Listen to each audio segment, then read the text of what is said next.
एकनाथी भागवत अध्याय क्रमांक 7 श्लोक क्रमांक 19. काल आपण 17-18 श्लोक पाहिला. तर त्यात उद्धवाने प्रश्न विचारलाय भगवंतांना. काय म्हणले की तुम्ही तर सांगितलं म्हणले काय वैराग्य गेलं पाहिजे म्हणले, म्हणजे काय प्रपंचाचा त्याग कर म्हणले, सगळं घरदार सोडून दे म्हणले, आणि काय करतो प्रपंच सोडून निघून जा म्हणले. कुठे ह्याला बद्रिकाश्रमामध्ये जा म्हणले, आणि तिथं काय कर, तुला आता जो उपदेश मी सांगितलाय तू इतरांना पण सांग म्हणले, तर तो फलरूप होईल.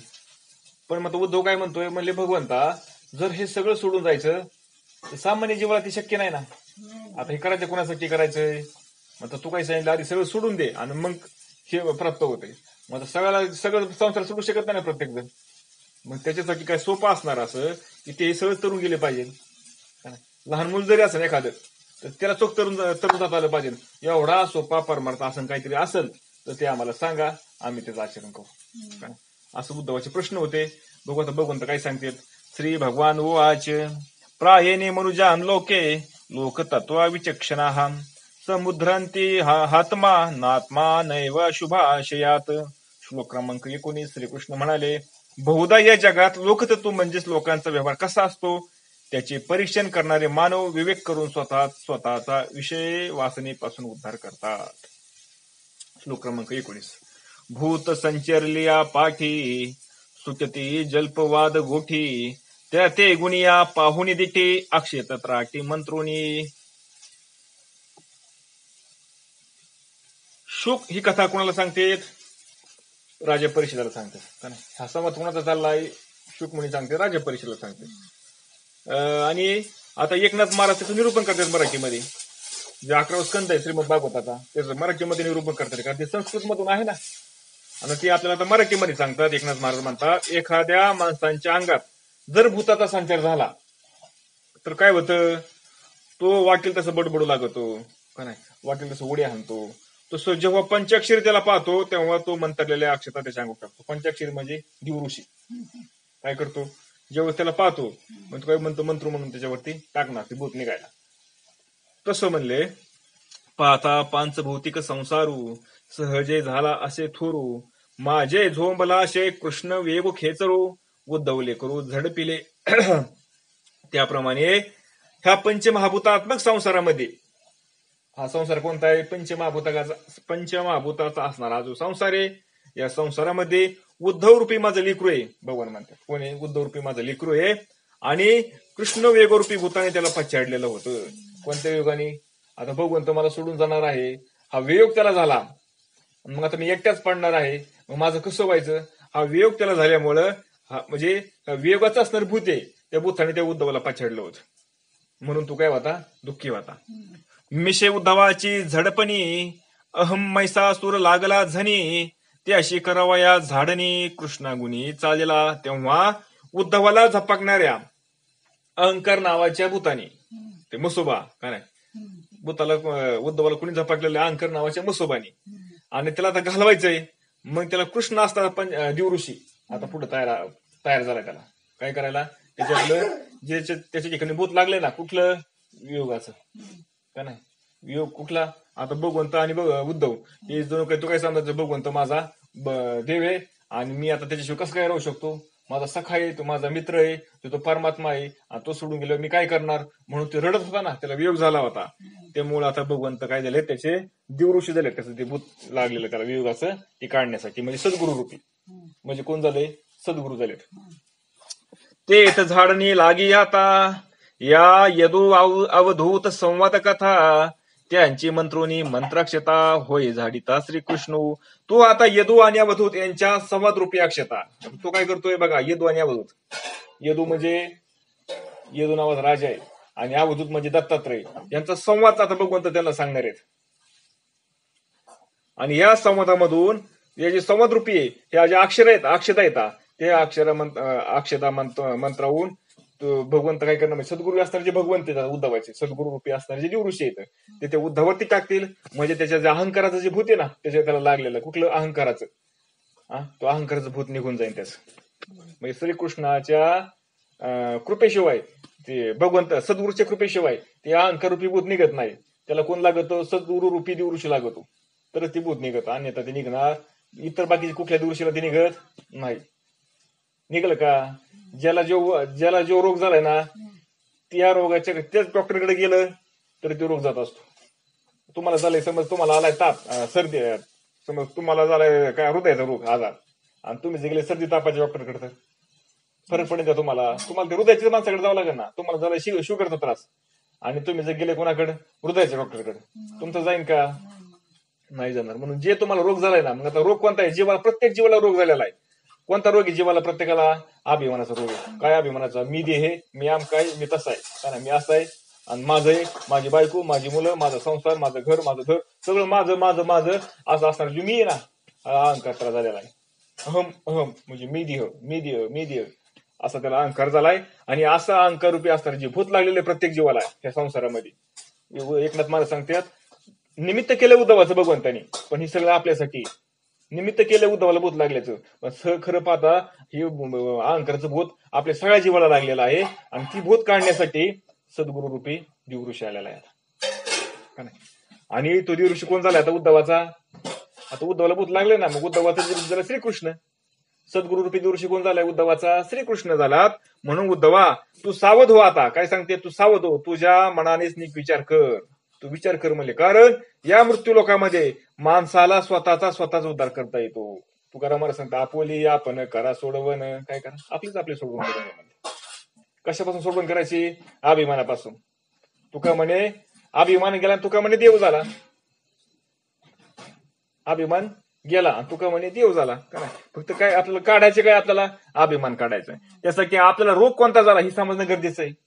बरं, आपल्याला कळतं काय रोग झालाय ते. आता समज तुमचं दुखायला लागलं, मग तुम्हाला समजेल का मला काय, माझं काय दुखतं ते समजेल तुम्हाला. पण कशामुळे काय झालंय काय हे समजेल का तुम्हाला? नाही. मग तुम्हाला कोणाकडे जावं लागेल? डॉक्टरांकडे जावं लागेल. तसं आपल्याला हे प्रत्येक जीवाला रोग झालेला आहे, पण ते प्रत्येक जीवाला समजत नाही मला काय रोग झालाय ती. मग आता ते रोग काय झालाय तर ते जर पाहिजे असेल तर कोणाकडे जावं लागणार आपल्याला? त्यासाठी साधू संतांची ही केलेली, काय केलेली, की जो भवरोग झालेला आहे ना, ह्या भवरोगातून काढण्यासाठी आपल्याला साधू संतांची निर्मिती केलेली भगवंतांनी, परमात्मा. आणि मग त्यांच्याकडे गेल्यानंतरच काय होतं, किंवा आपल्याला रोग कळतो, काय झालं ते सांगतात, आणि त्या रोगावर औषधं ती आपल्याला देतात. म्हणून मग आता काय होतंय, कारण आपणच आपल्याला सोडून करून घ्यायची असते. एकनाथ महाराज सांगतात, म्हणून मृत्यू लोक त्या माणसाला स्वतः उद्धार करून घ्यायचा आहे. म्हणून त्यांनी काय केलं पाहिजे? नीट विचार केला पाहिजे. म्हणून बाबा काय सांगायचे? चांगला विचार केला तर. काय सांगायचे बाबा? चांगला विचार केला तर. पाहता येया परमार्था, साह्ये नव्हे माता पिता, पुत्र भ्राता दुहित कांता, साह्य सर्वता हे नवती. बघा मले, अहो परमार्थामध्ये आई वडील, पुत्र, भाऊ, बहीण, पत्नी ही केव्हाही साह्य होत नाही. कोण सांगते? भगवंत सांगतात की केव्हाही साह्य होत नाही. कशी साह्य होत नाही सांगा बरं? मला ना कीर्तनाला जायचे, काय तुम्ही रोज उठून कीर्तन जाता? ही कुणी करायची काम? ते करत असं नाही, करत तसं नाही, हे आणायचं ती आणायचंय. काय म्हणणार? बायको म्हणणार, आईबाप काय म्हणणार? अरे तू रोजच देवळाने जायला लागला, हे तुझा ही संसार कसा व्हायचा? आम्हाला पुढे मात्र पाणी कसं काय सांभाळशील तू? दवाखाना फिवाना काय लागत नाही आपल्याला. सगळं कसं आहे? पुत्र काय, मुलगा काय म्हणणार? मला माझं शिक्षण करायचंय, मला असं करायचंय, मला तसं करायचंय, द्या मला पैसे, मला ते द्या, मला ते द्या. म्हणजे त्या जीवाला त्यांनी काय केलं? नातेवाईकांनी सगळ्यांनी सोडला नाही, गुंतून घेतला आणखीन परत. काय करते सांग बरं? काय करतो संसार आपल्याला? बायका, मुलं, आई बाप काय करतात आपल्याला? मोकळे करतात, गुंतून घेतात, गुंतवतात आपल्याला. म्हणून काय सांगतात एकनाथ महाराज सांगतात, काय ह्या परमार्थामध्ये पिता, पुत्र, बर का, माता, भाऊ, बहीण, पत्नी हे केव्हाही साह्य होणार नाहीत. म्हणून कुणालाही वाटत नाही की माझ्या पोरांनी, माझ्या नवऱ्यानी, नाही माझ्या बायकोनी, माझ्या भावानी, माझ्या बहिणीनी परमार्थ करावं म्हणून वाटतंय. कुणाला परमार्थ करावं म्हणून? म्हणजे ह्याला काही येड लागले म्हणजे आता ही देवदेवाची करायचं वय का? देवदेव करायचं असे म्हणणारे लोक आहेत. मग हे काय परमार्थाला साह्य आहेत का? नाही, कधीच साह्य होणार नाही म्हणले. साह्य परमार्था नव्हे व्याही, शेकी साह्य नव्हे जावाई, आपण साह्य पाही, तो निज देही विवेकी. बघा, या परमार्थामध्ये मोक्ष मार्गावर तुमचा व्यवाही, व्याही म्हणजे कोण? व्याही म्हणजे आपला मुलीचा सासरा किंवा सुनाचा किंवा सुनाचा बाप, का नाही?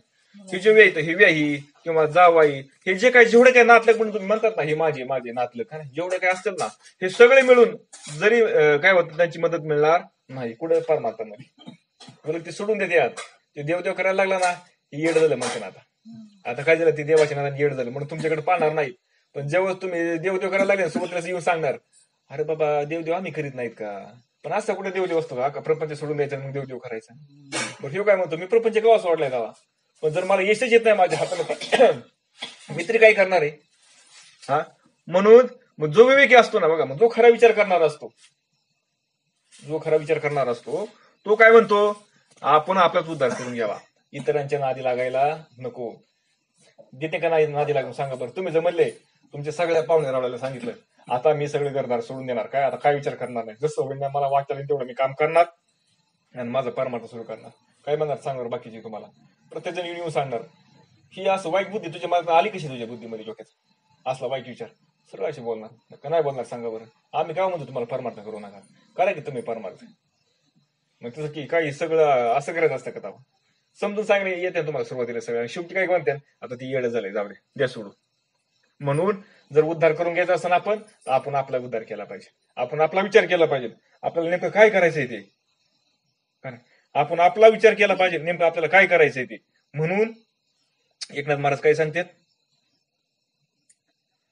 एकनाथ महाराज काय सांगतात की कोणीही येणार नाही, जावा येणार नाही, सासू येणार नाही, सासरा येणार नाही, भाऊ येणार नाही, माता पिता कोणी येणार नाही आपला उद्धार करून दिला. आपण आपलाच उद्धार केला पाहिजे. त्यासाठी आपल्याला काय केलं पाहिजे, विचार केला पाहिजे आपल्याला, चांगला विचार केला तर. मग मोक्ष मार्गाचे सज्ञान लोकतत्व विचक्षण विचारून कार्यकारण स्वबुद्धी जाण उद्धरले. मोक्ष मार्गात जो तत्व विवेक आवश्यक आहे बघा, ज्याला मोक्ष प्राप्त करून घ्यायचा आहे ना, ज्याला परमार्थ प्राप्त करून घ्यायचा आहे ना, परमार्थ करायचा आहे ना, त्याच्याकडे कोणती साधनं पाहिजे. पहिली गोष्ट म्हणजे त्याच्याकडे तत्व पाहिजे. तत्व म्हणजे काय, स्वस्वरूपाचा बोध. स्वस्वरूपाचा म्हणजे माझ्या स्वरूपाचं, माझं खरं स्वरूप काय त्याचं बोध, ते तत्व आहे. आणि ते कुणाकडे असतं, साधू संतांकडे असतं. आणि त्या तत्वाचा विवेक म्हणजे बोध म्हणजे काय नेमका, तो कसा आहे, हा त्याचा सारासार केलेला विचार, त्याला म्हणायचं विवेक. म्हणजे सार म्हणजे काय, त्रिगुणी असार निर्गुण ही सार, सारा सारा विचार हरिपाठ. हरि विचार म्हणजे काय, विवेक सांगितलाय. मग काय विचार, तर परमात्मा सारे आणि बाकी सगळं असारे, असा असणारा विवेक म्हणजे तेच म्हणजे काय, जे सारे तेच म्हणजे तत्व आहे असं असणारा विवेक, ह्या गोष्टीची आवश्यकता आहे ज्याला परमार्थ करायचा आहे. ज्याला परमार्थ करायचा आहे ना, त्याने ह्या गोष्टी मला कशा प्राप्त होतील, त्यांनी त्याचा शोध घ्यावा. त्यांनी काय करावा, त्याचा शोध घ्यावा. कारण ते करणारे शहाणे लोक कार्य व कार्यांचा विचार करून स्वतःच्या विवेक बुद्धीने स्वतः उद्धारून जातात. बघा, असे जे करत असतात ना, असे जे स्वतः विचार करणारे असतात ना, तेच लोक कार्य आणि कारण यांचा विचार करून, काय कार्य, जगत ही कार्य, त्याला कारण कोण आहे, त्याला कारण माया आहे. कार्य कोण आहे, जगत, आणि कारण कोण आहे, त्याला माया आहे. म्हणजे जगत जे दिसतंय ना आपल्याला, ह्या जगत हे मायेचं कार्य आहे. आणि हे जगत घडवायला, जगत दिसायला त्याला कारण माया आहे. म्हणून त्याचा विचार केला पाहिजे विचार. मग माया काय आहे, का झाली तयार माया खरी का खोटी आहे, याचा विचार आपण केला पाहिजे. म्हणून स्वतःच्या विवेक बुद्धीने स्वतःच उद्धरून जातात. म्हणून तुम्हाला उद्धरून जायला तुम्हाला कोणी काही करणार नाही, सद्गुरू सुद्धा नाही. सद्गुरू फक्त तुम्हाला तत्व सांगून देतात, तुम्हाला मार्ग दाखवून देतात. पण त्या मार्गाने प्रत्येकाला आपल्याला चालावं लागणार. ज्याला चालायचं ना त्याला त्या मार्गाने चालावं लागेल, तरच त्याचा उद्धार होईल. एरवी त्याचा उद्धार होणार नाही. मग काय करायचं सांगा बरं तुम्ही. आता काय करायचं, संतांच्या संगत जाऊन बसायचंय. संत संगत काय करणार आहे, संतांच्या संगतीमध्ये गेले संत आपल्याला सांगणार आहे, उपदेश करणार आहेत. पण ते उपदेश करायचा कोणी, ग्रहण कोणी करायचा, समजून कोणी घ्यायचा, आपण घ्यायचा. त्याचे विचार कोणी करायचा, आपणच करायचा. बाकीचे काय करणार का आपल्याला सांगा बरं, साधू संत काय करणार नाही.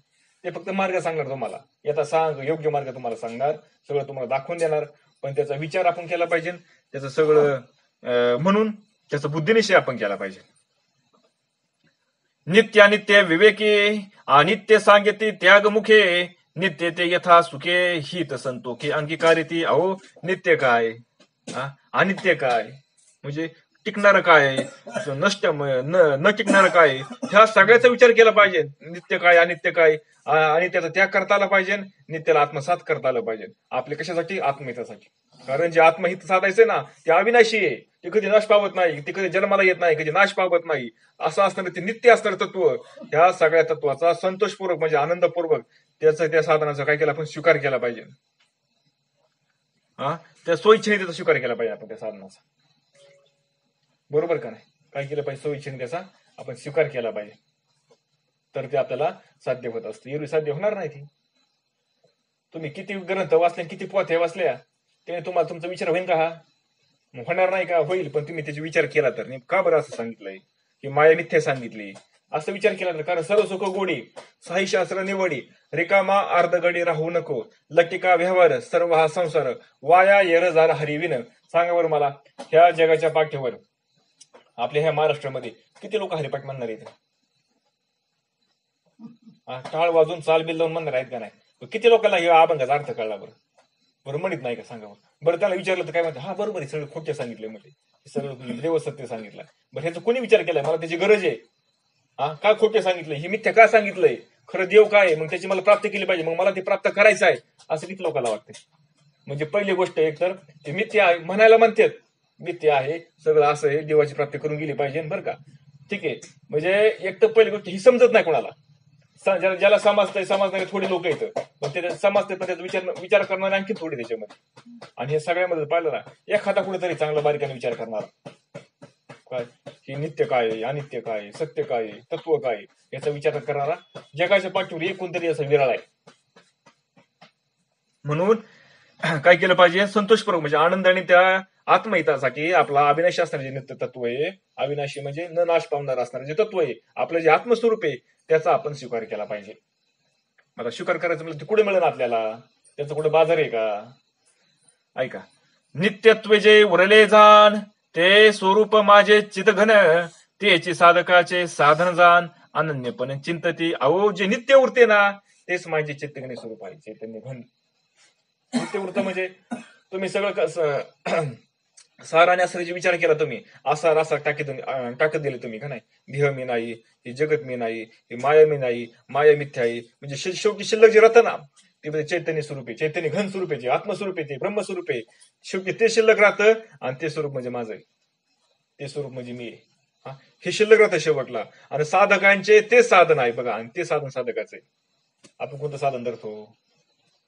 म्हणून ते अनन्य भावाने माझ्या स्वरूपाचे चिंतन करतात. कोण? माझे भक्त. काय करतात ते? माझ्या स्वरूपाचं चिंतन करतात. काय माझे स्वरूप? आत्मस्वरूप, ब्रह्मस्वरूप आहे माझं, आणि त्याचं ते चिंतन करतात. चिंतन करतात म्हणजे काय करतात? चिंतन करतात म्हणजे काय करतात? तो असणारा परमात्मा स्वरूप मी आहे, तो असणारा परमात्मा स्वरूप म्हणजे मी आहे, तू मी आहे, तू मी आहे, तू मी आहे. आणि काय सद्गुरुनाथाला सांगितलंय? म्हणून तर माऊली म्हणतात, साधुबोध झाला तो नुरनिया ठेला, ठाईचा मुरला अनुभव. काय सांगितलंय? मग ज्याला हा साधूचा बोध झालाय ना, तो ठाईच मुरला म्हणले. आता काय? हाच त्याचा अनुभव म्हणले. काय? कापुराच्या वाती उजळल्या ज्योती, ठाईची समाप्ती झाली जायचे. म्हणले काय? जसा म्हणजे कापूर पेटवला आपण, खाली काय शिल्लक राहतं कापूर संपल्यावर? अग्नी संपतो, कापूर संपतो, खाली काय शिल्लक राहत नाही. म्हणजे तसं स्वरूप आहे म्हणले माझं. हे मला कळू आलं म्हणले, हे मला समजून आलं. कधी समजून आलं? सद्गुरूची माझ्यावरती कृपा झाली. नुसतंच कृपा. कृपा कधी झाली? सद्गुरूने मला आत्मबोध दिला, मला ते तत्व सांगितलं, ते विचार मला सांगितला, आणि त्या विचाराचं मी काय केलं? शहानिशा केली. माझ्या मनाने बुद्धीने त्याचा संवाद केला. माझं मन आणि बुद्धीचा त्यांनी काय केलं? ते विचार केला. विचार करणं म्हणजे काय? विचार कुठे चालतो? चित्तामध्ये चालतो, मनामध्ये चालतो. कोणाबरोबर विचार करतं ती मन चित्त? विचार करणं म्हणजे काय? त्याला दोन बाजू पाहिजेत ना, बरोबर आहे का नाही? प्रश्न तयार करणारा, त्याचं उत्तर देणारा. प्रश्न तयार करणार म्हणजे मन आहे, प्रश्न तयार करणार म्हणजे चित्त आहे, आणि त्याचं उत्तर देणारी बुद्धी आहे. त्याचं उत्तर देणारे कोणी? बुद्धी. मग ह्या मन आणि बुद्धीमध्ये काय चाललं पाहिजे? त्यांचा विचार चालला पाहिजे, संवाद चालला पाहिजे. आणि यांचा संवाद चालण्यासाठी तुम्हाला साधूच्या मुखातून तुम्हाला श्रवण करावं लागेल. शास्त्र, साधूच्या मुखातून तुम्हाला शास्त्र श्रवण करावं लागेल. नाही तुम्ही वाचून जमणार ते, तुम्ही वाचून ते होणार नाही. आधी तुम्हाला साधूच्या मुखातून श्रवण करावं लागेल, आणि साधूच्या मुखातून जे श्रवण केलंय ते तुम्हाला शास्त्र परत वाचन करावं लागेल. काय करावं लागेल? तुम्हाला त्याचा अभ्यास करावा लागेल, तुम्हाला त्याचं वाचन करावं लागेल. आणि त्यावेळेस तुमच्या मनामध्ये, तुमच्या बुद्धीमध्ये याचा विचार चालू होईल. आणि हा विचार चालू झाला की त्याची तुमची जन्माला येईल ना, जी शिल्लक राहील ना, ते म्हणजे आत्मस्वरूपाचं चिंतन. म्हणजे आत्मस्वरूपाचं चिंतन असं काही सहज प्राप्त होत नाही तुम्हाला. त्याच्यामध्ये तुमची जन्माला येईल ना, म्हणजे काय? ते निश्चय होईल ना, जे सार बाजूला निघेल ना, ते म्हणजे आत्मचिंतन. मग साधू सांगतात, अरे ते तू आहेस, पण कसं मी आहे, काय आहे, हे कसं होईल? त्यांच्या मुखातून आपल्याला ऐकावं लागेल. नुसतं एकदा ऐकून जमन का आपल्याला? शास्त्रामध्ये शास्त्र वाचावं लागेल, पण शास्त्रामध्ये पण तेच सांगितलेलं आहे. असं करता करता त्याचा आपला निश्चय होत असतो. म्हणून तेच खरं चिंतन आहे आणि ते माझं खरं स्वरूप आहे, असे कोण सांगतात? भगवंत सांगतात. भावी ते माझी दृढ भावना, मीची ती होती जाना, किटकी भृंगची या खुणा, आपण या उद्धरती. अहो माझ्या ठिकाणीच आत्म एक भावना ठेवल्यामुळे काय काय म्हणतात भगवंत, माझ्या ठिकाणी आत्मभावना म्हणजे तो परमात्माच म्हणजे माझा आत्मस्वरूप आहे, तोच मी आहे, अशी भावना ठेवली की ते माझे एकरूप होऊन जातात. म्हणले कसे होतात? म्हणले एकरूप जसे म्हणले ती कुंभारीत माशी ते आलेले घेऊन येते आणि तिची त्या मातीच्या घरामध्ये ती आलेला आणून ठेवते आणि काय करते? त्याला येऊन डंक मारते. सारखा डंक मारता म्हणजे काय करते? तिला उपदेश देते. आणि ती काय म्हणते? मग उपदेश दिला म्हणजे काय? डंक मारलं म्हणजे तिची आग होती. आग आणि आग झालं ती काय म्हणते? आता येईल मला डंक मारेल, येईल मला डंक मारेल. आणि त्यामुळे ती काय होते? एक दिवस तिचा विचार करते, स्वतःच काय होऊन जाते? ती गांधी माशी होऊन जाते. म्हणून ती किडच गांधी माशी होऊन जाते. त्याप्रमाणे हा त्यांनी काय केलं? सतत सतत माझा ध्यास घेतला. तो मी आहे, तो मी आहे, तो मी आहे, हा त्यांनी विचार केल्यामुळं तेव्हाच काय होतो? एकरूप होऊन जातो. राम राम म्हणता रामची होई जे, पदी बैसोनी पदवी घेई जे. सांग बरोबर तुम्ही. मग आता कोणता विचार केला पाहिजे ना आपण? आपल्याला देव व्हायचंय ना. आपण देव आहोत. आपण काय देव आहोतच. पण आपले बुद्धी अजून ती मानत नाही की मी तो परमात्मा स्वरूप आहे म्हणून, तो मी देव आहे म्हणून. मग काय केलं पाहिजे आपण? आपण त्याचा विचार केला पाहिजे. मी देव आहे म्हणून, मी देव आहे, तो मी आहे, तो मी आहे, तो मी आहे. आपण काय करतो? मग तो मी आहे म्हणलं तर आपण देव हो का? आपण बाकीचं लय तुम्ही वाचल्या कथा, कुठं कथा काय, तर त्यांनी तुम्ही देव होता. हा लय बाकीचं कोणाचं काय गायलं, कुठं काय केलं, त्यांनी देव होता का तुम्ही? नाही ना होणार. हा तुम्हाला विचार घ्यावा लागेल तुम्हाला. आणि तो विचार टिकण्यासाठी सगुण भक्ती आहे, त्याचं प्रेम तयार होण्यासाठी सगुण भक्ती आहे. म्हणून त्याच्या कथा ऐकायच्या, त्याचे श्रवण करायच्यात. पण ते ऐकलं म्हणून ते होणार नाही. त्यासाठी तुम्हाला साधूचा बोधच झाला पाहिजे. आणि साधूचा बोध त्याच्या कृपेशिवाय होत नाही. आपण आता हे मागं पाहिलेलं आहे सगळं, त्यामुळे परत परत मागे जाण्याची आवश्यकता नाही. आत्मनो गुरुरात्मवे पुरुषेष्य विशेषतः येत प्रत्यक्षानुभवानाभ्यम श्रेयो सावो ना विद्यन्ते. श्लोक क्रमांक 20. विशेषतः प्राण्याचा आत्माच त्याच्या कोणत्याही शरीरातील हित आणि अहित समजून घेणारा गुरु आहे. बघा, कारण असे दिसते की तो स्वतःच प्रत्यक्ष अनुभव व अनुमान यांच्या वेगाने आपले हित जाणतो. श्लोक क्रमांक 20. किती भारी सांगितलंय. पशवादे युनींच्या ठाई हिताहित ज्ञान असे पाहि, महापुरुषाच्या पुरुषदेही ज्ञान पाहि स्फुरद्रूप. अहो पशु पक्षी इत्यादी प्राण्यांनाही आपले हित आणि अहित कळते. कळतं का नाही सांगा बरं तुम्ही? गायला कळतं, जनावरांना पण कळतं का नाही आपलं हित काय काय नाही? हा मग मनुष्याच्या देहात असे कसे असणार नाही सांगा बरं? मग मनुष्याला कसं समजणार नाही? जर गायला सुद्धा कळतं मला हिरवं खाल घालावा, मला वाळल्यासारखं नको, चांगलं खाल घातलं पाहिजे, की माझं वासरू आहे का नाही, ती माझं वासरू आहे, ती दुसरं वासरू नाही, सगळं कळतं का नाही प्राण्यांना? जर प्राण्याला एवढी बुद्धी आहे, मग माणसाला किती बुद्धी आहे? मग माणसाला समजत नाही का की आपलं हित कशामध्ये? म्हणून त्या माणसाला त्या गोष्टीचं ज्ञान सहज प्राप्त होतं मनुष्याला, कारण मनुष्याला बुद्धी जास्त आहे बाकीच्या प्राण्यांपेक्षा. म्हणून जे कर्म करीतो मी देही, तेने तरेन की नाही, हे ज्याचे त्याचे ठाई स्फुरद्रूप पाही कळतसे. मी माझ्या देहाने जे काम करतो ना, मी माझ्या देहाने जे काम करतो त्याने तरुण जाईन की बद्ध होईल, हे ज्याचे त्याला कळत असते. बघा, स्फूर्ती रूपाने कळत असते त्याला. प्रत्येकाला कळतं मी जे करतोय ना ते बरोबर आहे का चुकीचं आहे का नाही कळत सांगा बरं तुम्ही? कळतं का नाही? प्रत्येकाला कळत असतं.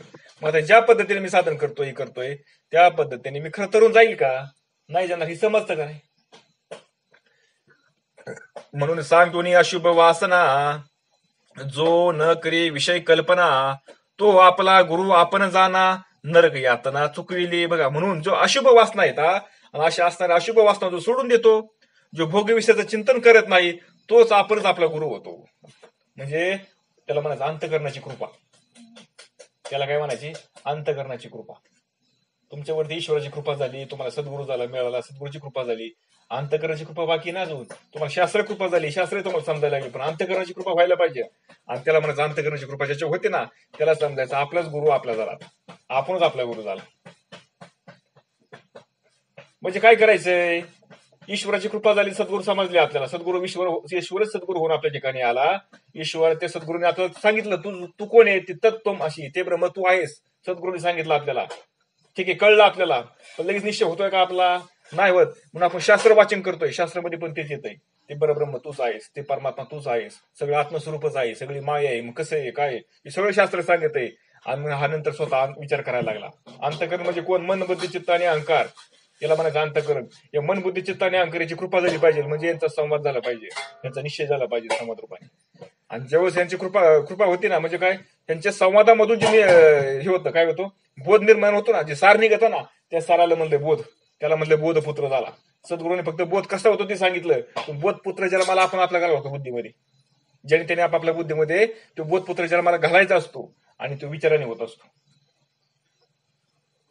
तो श्रवणाने होत असतो. पण त्यासाठी त्याचप्रमाणे श्रवण केलं पाहिजे. तुम्ही काय श्रवण करता त्याच्याबद्दल तुमचे विचार अवलंबून येतं. तुम्ही जर विषयाचे श्रवण केलं तर तुम्हाला बोध होईल का? तुम्हाला कोणता बोध होईल? विषयांचाच बोध होईल. विषयच कमावले पाहिजे, पैसाच कमावला पाहिजे, तुम्हाला हा बोध होईल.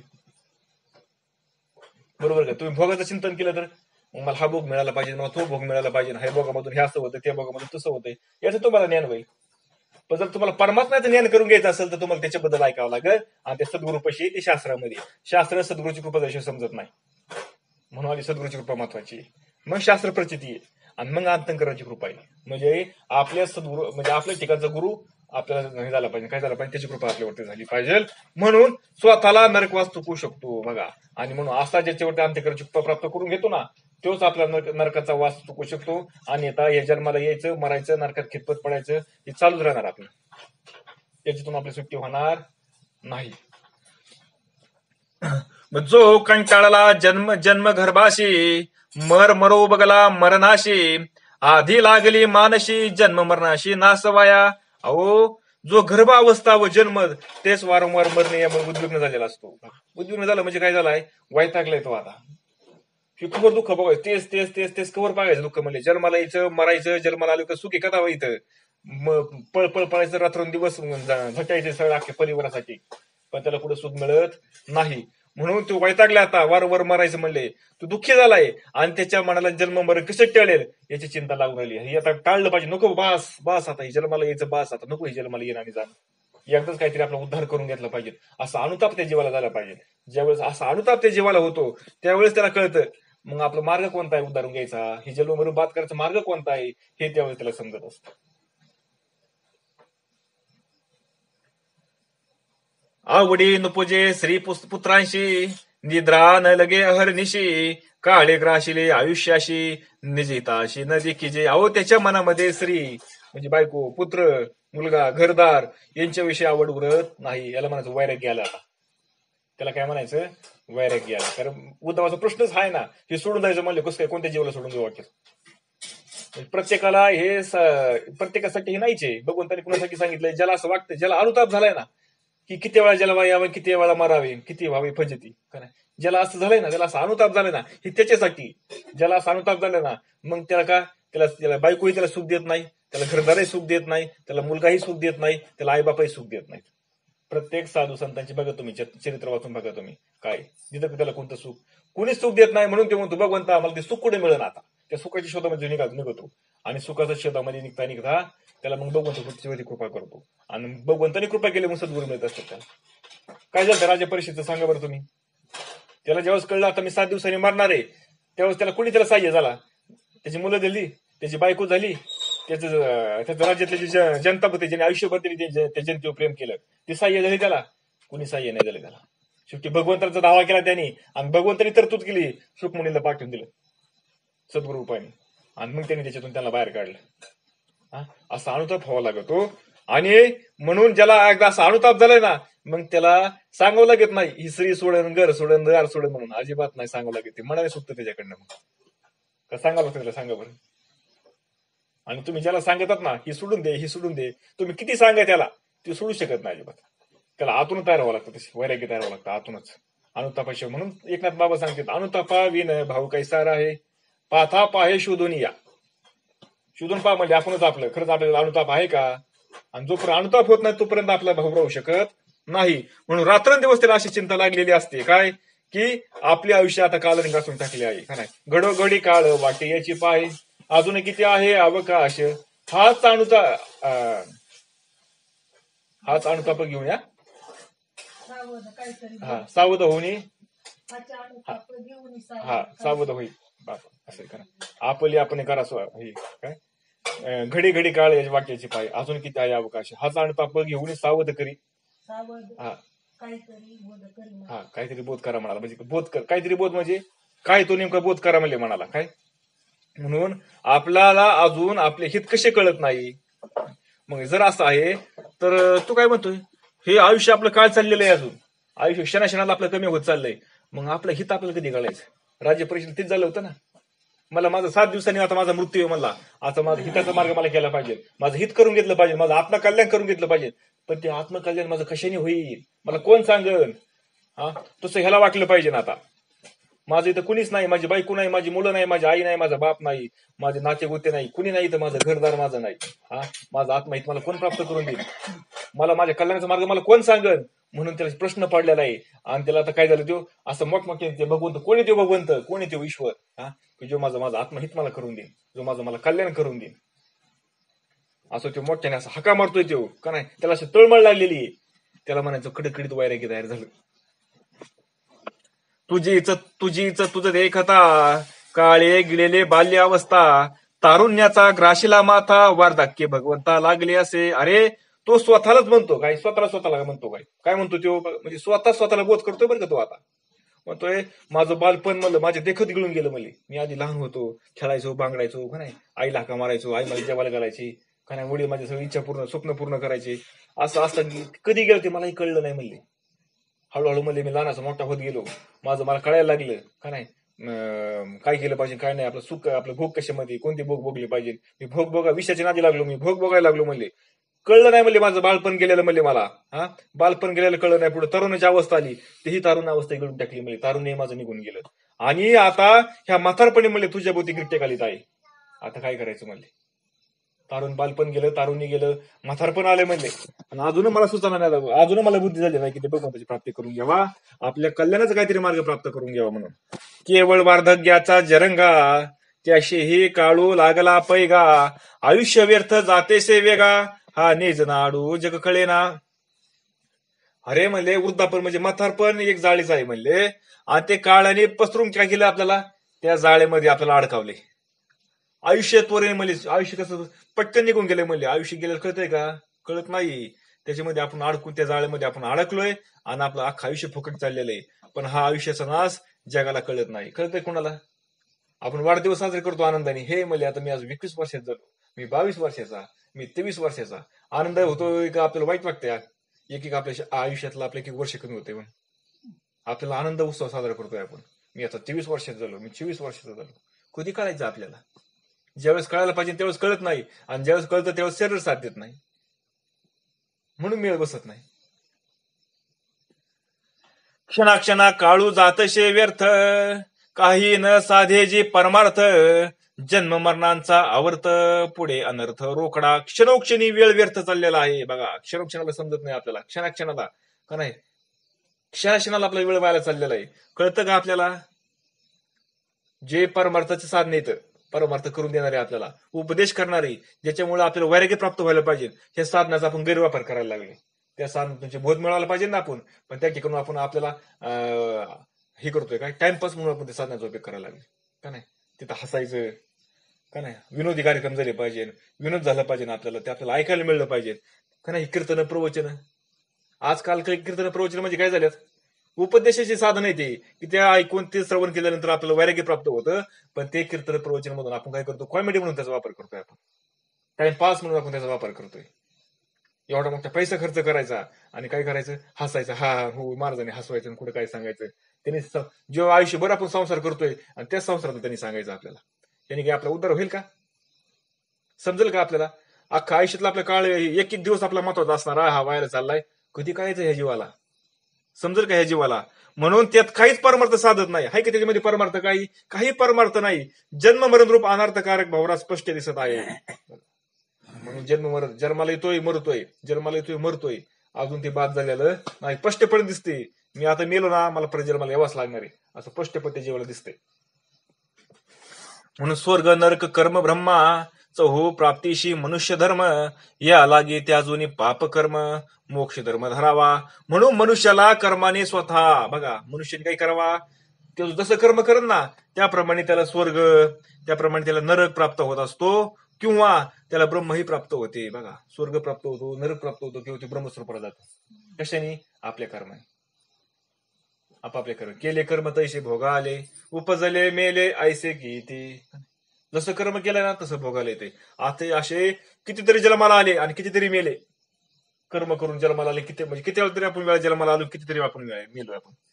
काय कशामुळे जन्माला आलो? कर्मामुळे. तुकाराम मला सांगतात, काय सांगतात, जन्माचे ते मूळ पाहिले शोधूनी, दुःखाशी कारण जन्म घ्यावा. पाप पुण्य करून जन्मा येतो प्राणी, नरध्या येऊनी हानी केली. काय सांगतात? जन्माचं मूळ शोधून पाहिलं म्हणले मी, काय दुःखाचं कारण आहे म्हणले. दुःख भोगण्यासाठी जन्माला यावं लागतं म्हणले. आणि का दुःख भोगावं लागतं म्हणले? का दुःख भोगायला जन्माला यायचं म्हणले? कारण मी पाप आणि पुण्य केले म्हणले. पाप केलंय म्हणून गुतलेलोच आहे, आणि पुण्य केलं तरी मी गुतलेलोच आहे. पुण्य जर केलं तरी स्वर्गाचं सुखाचा भोग भोगावा लागतो, आणि पाप केलं तर दुःखाचा नरकाचा भोग भोगावा लागतोय. म्हणून यासाठी स्वर्ग नरक यांचा मार्ग सोडून सर्व पाप कर्म टाकून देऊन मोक्ष धर्माचा स्वीकार करावा. म्हणून काय केलं पाहिजे जीवाने? पुण्य नाही पाप नाही. कारण पुण्य केलं की स्वर्गात जावं लागत आहे, पाप केलं की नरकात जावं लागत आहे, आणि तिथलं सगळं संपलं की परत मृत्यूमध्ये लोकांमध्ये जन्माला यावं लागत आहे. म्हणून त्यांनी काय करावा? पुण्य आणि पाप कर्म दोन्ही टाकून द्यावा, आणि दोन्ही टाकले तरच मोक्ष धर्माचा मार्ग प्राप्त होतोय. आपण अलीकडे फक्त पुण्य वाढवायचं नादी लागलोय, आणि पुण्य वाढता वाढत आपल्याकडे पापच जास्त होते, पुण्य कमी होते. काय करतोय आपण सांगा बरं? कळतंय का आपल्याला?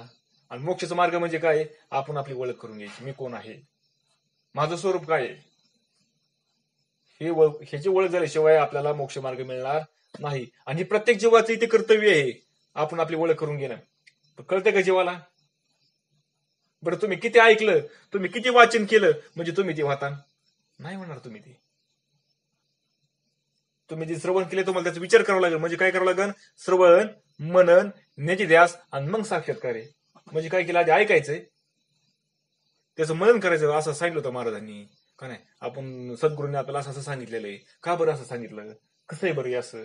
म्हणजे आपलं नाही त्याचं निरसन, आपण त्यांना परत विचारायचं, तुम्ही असं सांगितलं होतं का बरं? ही माया, ही जगत का नाही, ही ब्रह्म, मायाचं कारण जगताचं कारण माया आहे, आणि मायाचं कार्य जगत आहे, हे कसं काय काय समजून घ्यायचं सगळं त्यांच्याकडनं. आणि मग त्याला समजत ते विचार, आणि त्याला समजेल काय की सगळं मिथ्या आहे म्हणून. हे विचार केल्यावर मग त्याला मग आता असं त्याने मनन केलं की मग त्याला काय लागेल? ध्यास लागेल. ध्यास, असं मला कधी होईल, हा अनुभव मला कधी येईल, हा साक्षात्कार मला कधी होईल, असं त्याला ध्यास लागेल. आणि ध्यास लागता लागताच बरं का, तो ध्यासच त्याला काय करेल? तो साक्षात्कार प्राप्त करून देईन त्याला. तो ध्यासच काय करेन? त्याला साक्षात्कार करून देईल. तुम्ही नुसतं आयुष्यभर जर ऐकत बसले ना, काही होणार नाही. तुम्ही किती जन्म तुम्ही आले, किती जन्म गेले, पण ऐकत बसले नसतं तरी होणार नाही. त्यासाठी चिंतन मनन झालं पाहिजे. आपण फक्त ऐकायचं तेवढं, फक्त आपल्याला मनात समजत होते आपल्याला, वास आम्ही आज प्रवचन ऐकलं, पण त्या प्रवचनामध्ये आपल्याला काय सांगितलं आपण याचा विचार केला का? नाही होणार. आपण थोडं प्रवचन ऐकायचं आणि परत आपण आपलं प्रवचन संपलं की लागलं संसाराची काळजी करायला, संसाराचा विचार करायला. होईल का ते? नाही म्हणत. ह्या बारीक सारी गोष्टी येतात, ह्या गोष्टी कोण सांगत नसतं आपल्याला. लय फार थोड्या ठिकाणी आपल्याला ऐकलं मिळत असतात. आपलं आता हे आपण चाललंय, हे बारकावा निघालाय म्हणून आपला हा विषय आपण निघतोय आपल्यामधून. नाही तर काय तुम्हाला ऐकलं मिळत एवढा बारकावा. म्हणून नरदेह मोक्षाचा वाटा, वृथा जातशे कटकटा, हृदय आधी लागला मोठा, विषय चेष्टा विसरला अरे रे रे. म्हणजे ह्या मनुष्य देहामध्ये मोक्ष मिळणे शक्य असून सुद्धा काय, हे मनुष्य जन्म आपल्याला मिळाला काय? म्हणले ह्या मनुष्य जन्माचे म्हणले एवढं भाग्यवान आहे, म्हणजे मनुष्य जन्म एवढा चांगला आहे. म्हणले तसं पाहिलं तर हा वाईट आहे म्हणले मनुष्य जन्म, पण ह्याच्यामध्ये एक गोष्ट चांगली आहे, म्हणजे ह्या मनुष्य जन्मामध्ये आपल्याला आपला उद्धार करून घेता येतो. म्हणजे जन्ममरण बाद करता येतो, म्हणून हा चांगला आहे. वास्तविक पाहता ते वाईट आहे, पण एका गोष्टीमुळे याला चांगला म्हणलंय साधू संतांनी, का की आपला उद्धार करून घेता येतो, मोक्ष आपल्याला मिळवता येतो. एवढं शक्य असतो नाही, आपण काय करतो? तो फुकट घालवतो. कशाने फुकट घालवतो? जे गोष्टी खऱ्या नाहीत ना त्याच्या मागे लागून फुकट चाललाय आपला. चालला का नाही सांगा बरं? मायाचं कार्य जगत आहे, बरोबर काय? आणि तिचं काय? तिचा संसार वाढवायचं काम आहे मायेचं. तिचं काम काय? वाढवायचं, संसार वाढवायचं काम आहे.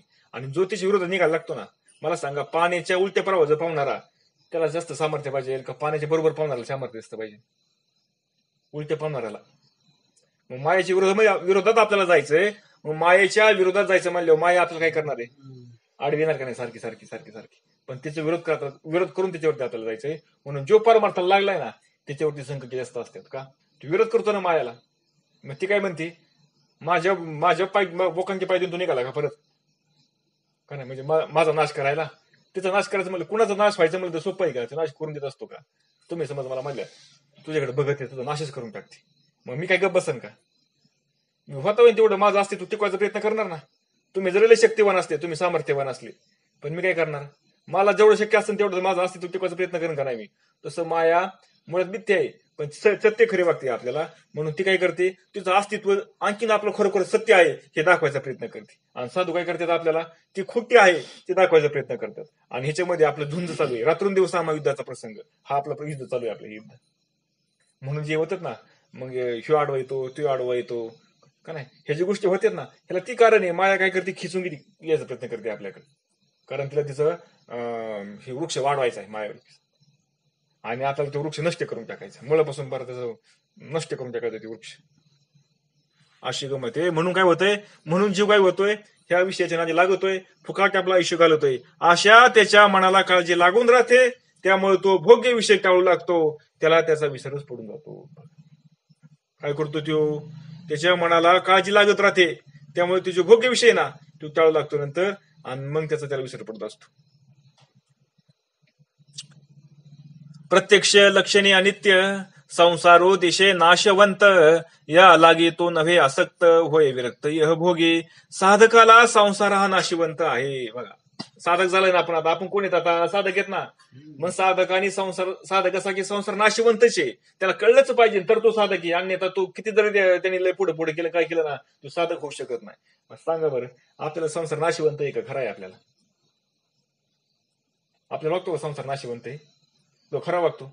आणि खरा वाटला असता तर ते संसार नाशिवंत वाटला असता आपल्याला, संसार नाशिवंत आपल्याला वाटला असता तर आपण त्याच्या नादी लागलो असतो का? का नाही? संसार हा साधक असा की नाशिवंत आहे. कसा आहे साधक असा की नाशिवंत आहे, पण साधकाला नाशिवंत वागतो का? म्हणजे आता आपण आपल्याला साधक म्हणून घेतोय ना, मग आपल्याला हा संसार नाशिवंत वागतोय का खरा वागतोय? आपल्याला खरा वागतोय, म्हणून तर आपण संसारामध्ये गुंतलोय अजून.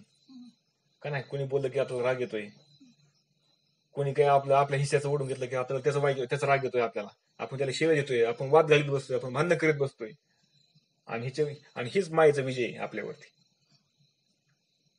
हाच विजय मायेची सगळे हाते नाहीत, ही साधन आहेत मायेची सगळी. तिला आपल्याला तिच्याकडे खेचून घ्यायची का नाही? आणि माय ते साधनाचा वापर करून ती खिचून घेते, आणि आपल्याला काय होतो, नाशवंत असणारा संसार आपल्याला खरा वाटायला लागतो. आणि जोपर्यंत आपल्याला खरा वाटतो तोपर्यंत आपण साधक आपण नाहीत. साधक जी स्थिती आहे ना आपली, तोपर्यंत आपण ती साधक होऊ शकत नाही. म्हणून हे प्रत्यक्ष दिसत असते त्याला, पण तरी पण त्यामुळे तो संसारिक गोष्टी आसक्त न होता सर्व भोगाविषयी विरक्त होतो. पण जो खरा साधक आहे ना, ज्याला संसार नाशिवंत आहे ना, त्याला प्रत्यक्ष कळतं, आणि त्यामुळे ते संसाराच्या गोष्टीमध्ये कधी आसक्त होतो का? संसाराच्या गोष्टीत आसक्त कधी होत नाही.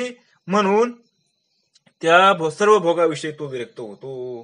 त्याला कुठलाही भोग त्याला सुख देत नाही. आता संसारामधला सांगा बरं, कधी नाही बसायचं साधं आपल्याला सगळंच असावं वागते, घर असावं, बंगला असावं वागतोय आपल्याला, गाडी असावं वागते आपल्याला, वागते का नाही आपल्याला? मग आपली सुटका होईल का याच्यामधून? नाही होणार सुटका आपल्या याच्यामधून, कारण हे नाशवंत आहे. ही मस्त साधूने आपल्याला सांगितलंय. आपण ऐकतोय, आपण वाचन करतोय, आपण श्रवण करतोय, सगळं करतोय, पण आपल्याला अजून नाशिवंत झालेला नाही. का? तो आपल्याला अजून खरा वागतोय. आपल्याला अजून तेच वागतंय, ते संसारच मला सुख देणार आहे हेच खरं वागतंय आपल्याला. म्हणून आपल्याकडे त्याच्याकडे वैराग्य तयार होत नाही, आणि म्हणून आपल्याला तो अनुभव येत नाही भगवंताचा, परमात्म्याचा. बरोबर ना?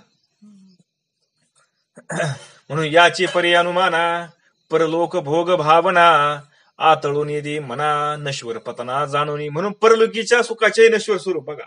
परलोकी दुसऱ्या लोकांमधलं असणार जे सुख आहे ना, ते सुद्धा नश्वर आहे. ते तारकाने कळते, त्यातही ते पतन आहे बघा, त्याच्यामध्ये सुद्धा पतन आहे. एखादा म्हणलं ना, मी ह्या चिंतनाला बसतो, डोळे दाखवून बसतो, ह्याला की मी ह्या लोकात जातो, त्या लोकात जातो, त्या लोकात, ते सुद्धा मिथ्या आहे सगळं. ते तुम्हाला भुलवण्याचं काम आहे, भुलवण्याचं. पतनाला कारण ते सुद्धा. अरे जे जाणून स्वर्गाला सुद्धा जे आशा धरत नाहीत त्याच कल्याण होतं इथं. स्वर्गाची सुद्धा आशा धरत नाही अशाच. म्हणून ते कै कृपा करील गोविंद, कै तुटेल भवबंद, कै देखील तो निजबोध परमानंद होय का नाही. आणि असं असणारे तो अर्थ त्यांनी हाका मारा लागतो भगवंताला. काय भगवंता, कै कृपा करील नारायण, सांगा तुम्ही संत जन, कधी माझ्यावरती कृपा होईल, तू कधी भगवंत माझी कृपा करील, साधू संतांची माझ्यावरती कधी कृपा होईल, असं ते मोठ्याने हाका मारतो त्या भगवंताला. हाका मारून सांगतो मला ह्याच्यातून सोडवतो, आता ह्याच्यामध्ये मी जाम गुतलोय, आता तुझ्याशिवाय मला ह्याच्यातून कोणी बाहेर काढू शकत नाही. हा संसार बंद कधी तू केला माझा, ज्याच्या प्रतिप्राप्तीने हा परमानंद होतो तो आत्मज्ञान मला कधी होईल. जी आत्मस्वरूपाची ओळख झाल्यानंतर जे परमानंद प्राप्त होतो ना, ते आत्मस्वरूप मला कधी होईल, ते आत्मज्ञान मला कधी होईल, असं कधी वाटतं का आपल्याला, सांगा बरं.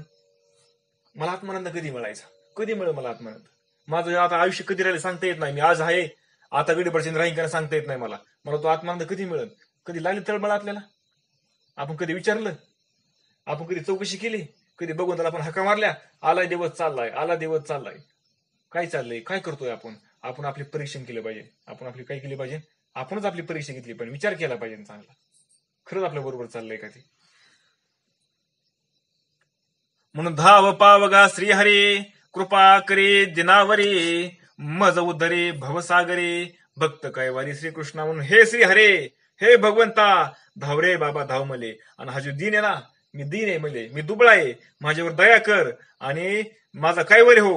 म्हणून तो भगवंत श्रीकृष्ण त्याचा कैवारी होऊन मला ह्या भावसागरातून उद्धरून ने.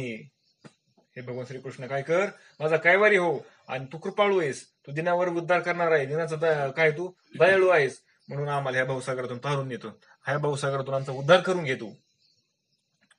जैशी जीवना वेगळी मासुळी, तैसा बोधा लागी तळमळी, प्रेम पडी भराचा मेळी, ध्येन सांभाळी सर्वता. बघा जसं म्हणजे पाण्यापेक्षा जसं मासा, पाण्याच्या बाहेर मासा काढला तडफाड करतो ना, तसं याला तळमळ लागलेली कशासाठी, आत्मज्ञानासाठी. कधी मला ते आत्मज्ञान होईल, म्हणून मला तो बोध कधी प्राप्त होईल, अशी त्याला तळमळ लागलेली. सांगा बरं, आपल्याला तळमळ आहे की त्याची. आपल्याला सवय दुसऱ्यामध्ये बघायची, म्हणून आपलं होत नाही. आपण आपल्यामध्ये बघितलं पाहिजे, माझं किती बरोबर चाललंय, मला तळमळ आहे का, मी विचार करतोय का, म्हणजे तडफडला पाहिजे तो असा जीव. अशा भगवंताची अत्यंत प्रेमाची उर्मी आली ना, अशी उर्मी आली ना, की त्याला देह बांध राहत नाही, मग देह बांध विसरून जातो. एक नयनवणी दर देहा मुकले, एकी नव्हे म्हणून उपेक्षिले, एक ज्ञान गर्व गिळले, एक बुलेले विषयार्थी. अहो इकडे जर पाहायला गेलं ना, बरं का, आपण इतरकडे पाहतो ना, काय म्हणतो आपण बघा, कोणी आज्ञानीचा मनुष्य देह, आज्ञानाने काय झालं, मनुष्य देह त्यातील इंद्रिय प्राप्तीची काही संधी असलेला, त्या संधीला मुकला येतो. कोणी नास्तिकपणाची उपेक्षा करतोय, कुणाला आपला ज्ञानाचा गर्व होतोय, कुणाला विषयाला बोलून ते काय झाले, त्या विषयामध्ये गुंतून गेलेत, कशाला विषयाला बोलून. कधी मिळत बसता सांगा बरं तुम्ही, कोणत्या ज्ञानाचा गर्व झाला आपल्याला, या शास्त्र पठणाचा, या शास्त्र वाचनाचा. माझं पाठांतर झालंय, मला बोलता येतंय, मला सांगता येतंय, मी कीर्तन करतोय, मी प्रवचन करतोय, ह्याचा गर्व आपल्याला झालाय का, आपल्या ठिकाणी बोध झालं, सांगा बरं. म्हणून जे शास्त्र आपल्याला मार्ग मोकळा करण्याचे जे शास्त्र येतं, जो मार्ग आपल्याला मोकळा करून आपल्याला आपल्या आत्मउन्नतीपर्यंत घेऊन जाणार येतं, त्या शास्त्राचा आपण अभिमान धरून आपण गुताला कारण होतोय परत. म्हणून एक साधनाभिमान ठकले, एक करू म्हणता गेले, एक करिता अवाट भरले, करणे ठेले तैशीच्या. कोणी म्हणतं काय, हा करतो ना साधन मी, मग रोज चिंतन करतो, सद्गुरू विचारू काय रे चिंतन चाललंय का, करतो का साधना, हा करतोय ना. काय म्हणतात, आम्ही साधना करतोय, आम्ही चिंतन करतोय, आम्ही एवढ्या वेळ बसतोय, आम्ही तेवढ्या वेळ बसतोय, हे अभिमानाने फसले का नाही. कोणी काय म्हणते, साधना करू ना आम्ही, आता काय आज नाही झाली बरं का, आपण उद्यापासून नक्की करू. उद्या विचारलं का नाही, आज नाही झालं बरं का, उद्यापासून नक्की करू. त्यांचा उद्याचा दिवस काही येत नाही, असे बेत करतच ते मरून जातात, पण त्यांचा काही दिवस येतच नाही साधना करायचा. म्हणून तसे साधन मार्गावरून कोणी आडमार्गाला शिरतात बघा. मग कोणी साधन मार्ग करतात, साधन करता करता कोणाला रिद्धी येते, कोणाला सिद्धी येते, पळाला तिकडे लगेच. कोण चालला हा देह सोडून, लगेच हा जड देह सोडून सूक्ष्म देह चालला इकडे, लागला संचार करायला सगळ्यामध्ये, गुतला तिकडच. त्याचे साधन तसेच राहते, जे मूळ साधन आहे ना, जे मूळ प्राप्त करायचंय ना, ते बाजूला राहतं आणि बाकीच्या गोष्टीलाच नादावला तो. का नादावला तो, कारण माया आपलं अस्तित्व कधी नष्ट करून देत नाही. ती काय करीत असती, हा जेवढा जोर लावण ना तेवढा ती पण जोर लावी ओढून वाढायचा. कुणाचा विजय होतो बघायचा. हे आपल्या लक्षात राहत नाही. आपण कळत न कळत आपण सहज नात होतो बाकीच्या विषयांना. आपल्या लक्षात राहतं का हे? नाही राहत. कारण आपला प्रतिस्पर्धी कोण आहे? माया आहे. माया भयानक आहे ती. पण ज्यावेळेस तिच्यावर आपण विजय प्राप्त करतो ना तेव्हा ती मरून जाते, नष्ट होऊन जाते, तिचं अस्तित्व राहत नाही. का? कारण तिचं अस्तित्व नाहीच आहे मुळात. पण जोपर्यंत आपल्याला वाटत नाही तोपर्यंत कशी खेळावते ती आपल्या जीवाला? खेळावते का नाही ती? जरी विवेक कळला मना तरी न तुके ती विषय वासना तेने संतप्त होऊन जाना नारायण चिंतित. म्हणून मनाला जर असं विवेक जरी कळला तरी ज्ञान जरी त्याला झाले तरी त्याच्या विषय वासना सुटत नाहीत. का सुटत नाही? मग आपल्यालाच राग येतो आणि नारायणाचे स्मरण होऊ लागते. का बरं असं होतंय? मला कळलं हे सगळं जगत मिथ्या आहे, परमात्मा सत्य आहे, सगळं सत्य काय जगतच आहे, मग तरी मला विषय का भोगावं वागतात? तरी मला काय वाटतं बरं विषयामध्ये सुख आहे, मला विषय प्रेम देतात असं मला का वाटतं? म्हणून त्याला आपल्याला राग येतो आणि भगवंताचं नाम भगवंताला हाका मारायला लागतो. परत भगवंत असं का होतंय? नको मला हा विषय, या विषयाची मला गुढी का होती? माझं मन त्या विषयाकडे का आवडतंय? का? कारण हे सगळे मिथ्या असूनही मला खरं का वागतंय? मला तेच का भोगावं वागतंय? असं तो विचार करत असतो. असं काही नाही की ते मिथ्या म्हणलं लगेच त्याला मिथ्या होतं. असं होतं का? हा, रात्रंदिवस त्याच्यावर लढावं लागत तेव्हा त्याला कुठेतरी त्याची बुद्धीमध्ये स्थिरता येत असते. कृष्ण म्हणे उद्धवाशी सविवेक वैराग्य असे ज्याशी तोची आपला गुरु आपण अशी विशेषी जाणावा. म्हणून भगवान श्रीकृष्ण म्हणतात उद्धवाला, अरे उद्धवा, ज्याच्या ठिकाणी वैराग्य असतं, ज्याच्या ठिकाणी विवेक असतो, विशेषतः तो स्वतः गुरु होत असतो. आणि म्हणजे काय होतं? स्वतःचा अंतकरण त्याच्यावरती कृपा करत असतं. स्वतःचं अंतकरण हीच त्याची काय कृपा आहे. म्हणून काय सांगतात ज्ञानेश्वर महाराज सांगतात ना, तू मन हे मीचे करी माझ्या भजने प्रेम धरी सर्वत्र नमस्कारी मजे का. म्हणून ही मनाची कृपा झाली पाहिजे. या मनामध्ये बसलं पाहिजे, मनाने ठरवलं पाहिजे आता काय हा देव आहे म्हणून, मीच तो देव आहे म्हणून. तुकाराम महाराज सुख सांगतात, अवघ्या उपचारा एक मनचे दातारा. काय सगळे उपचार करा म्हणले, मनचे एक दानशूरी म्हणले. त्याने एकदा कृपा केली ना मग सगळी जोपर्यंत मन कृपा करीत नाही ना तोपर्यंत ईश्वराची कृपा होऊ द्या, साधूची कृपा होऊ द्या, शास्त्राची कृपा होऊ द्या, काहीच उपयोग नाही. मनाची कृपा झाली पाहिजे आपल्यावरती, आणि ती मात्र आपल्यावरती होत नाही. म्हणून आपल्याला काय होत नाही? आपल्याला परमानंद आपल्याला मिळत नाही. ज्ञान होतं, सगळं होतं, कळतं आपल्याला सगळं मिथ्या आहे, असं आहे तसं आहे का नाही, ब्रह्म आहे ते म्हणजे परमानंद मिळायचा ना तो मिळत नाही आपल्याला. काय मिळत नाही? कारण मनाची कृपा होत नाही अजून. मनाला आपल्याला विषयच गोड वागतात. त्याची या निज बुद्धीशी मीची विवेको प्रकाशी तोच सोय जाणे निज बोधाशी निज मानशी विवेक. म्हणून अशा विवेक वैराग्यशील मनुष्याच्या ठिकाणी जो विवेक दिसतो तोच मी प्रकाशित केलेला असतो. बघा, आणि भगवंत सांगते ज्याच्या ठिकाणी असा विवेक तयार होतो ना, ज्याच्या ठिकाणी असा विवेक जागा होतो ना, हा तो विवेक म्हणजे ज्याच्या अंतःकरणामध्ये कृपा होती ना, ती कृपा करणारी, तो विवेक जागा करणारा म्हणले मी, म्हणले माझ्यामुळे तो होतो. म्हणले मला वाटतं आता त्याच्या ठिकाणी विवेक जागा झाला पाहिजे. मग काय केलं पाहिजे? त्याच्या साखी त्याने स्वतःच ते ज्ञान करून घेतो. बघा, आणि आता विवेक झाला की त्याचा असणारा ज्ञान त्याला स्वतःच प्राप्त होतं. मग झालं आता, मग ते ईश्वराची कृपा झाली पाहिजे, आणि मग तसं होतं. मग ते ईश्वराची कृपा प्राप्त करून घ्यावं लागेल आपल्याला. परत काय लागेल आपल्याला? म्हणजे आता गोष्टी असं आहे बरं का, सुरुवातीला ईश्वराची कृपा प्राप्त करून घ्यायची. त्याची कृपा प्राप्त झाली म्हणजे तो सद्गुरू होऊन येतो. सद्गुरू रूपाने तो आपल्याला बोध देतो. त्याने बोध दिलं म्हणजे शास्त्राची कृपा होती, सद्गुरूची कृपा झाली. मग आपल्याला शास्त्र आपण समजायला लागतं, आपल्याला आपण शास्त्र वाचन करायला लागतो, आपल्यावरती शास्त्राची कृपा होती. आता शास्त्राची कृपा आपल्यावरती झाली, साधूची कृपा झाली, शास्त्राची कृपा झाली, आणि आता आपल्याला अंतःकरणाची कृपा पाहिजे ना. पण अंतःकरणाची कृपा प्राप्त होण्यासाठी परत ईश्वराची कृपाच लागते आपल्याला, तर त्या अंतःकरणाची कृपा आपल्यावरती होती. म्हणून परत ईश्वराची कृपा परत एकदा प्राप्त करून घ्यायची.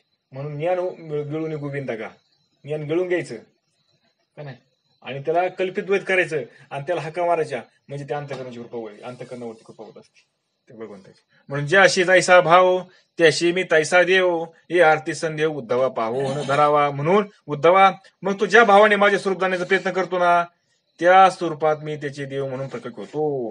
त्याच्यामध्ये मुळी शंका धरू नको. मग आता आपला भाव कसा आहे?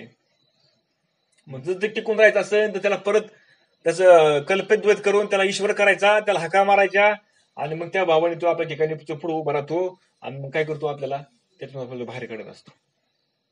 ते आपल्याला ते ज्ञानावर ते विवेक करतो, सतत तेवीत ठेवतो आपल्याला. त्या म्हणजे काय करतो? त्याच्यामध्ये सतत तेल घालतो त्या विवेकामध्ये. म्हणून ते विवेक काय होतो? आपला सदा जागृत राहतो. उद्धवा येथे केवळ पाहिजे निज बुद्धी निर्मळ तरी आत्मबोध तत्काळ होय सफळ सर्वथा. म्हणून उद्धवा इथं जर तुला तुला वागतंय ना, काय वागतंय तुला, की आपलं अंतकरण निर्मळ पाहिजे यासाठी. म्हणजे का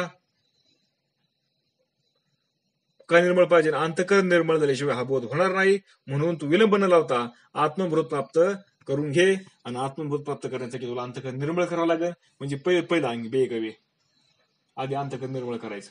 अंतकरण निर्मळ कशाने होईल, अनुग्रहाच्या नामाने, ते सगुणाच्या नामाने. आधी सगुणाचं ईश्वराची कृपा प्राप्त करून घ्यायची, मग सद्गुरू येतात, अंतकरण निर्मळ होत असतं. हा विषय आपला बराच वेळ झालाय का नाही, म्हणून आपण आता थांबू. पुंडलिका वरदारी विठ्ठल श्री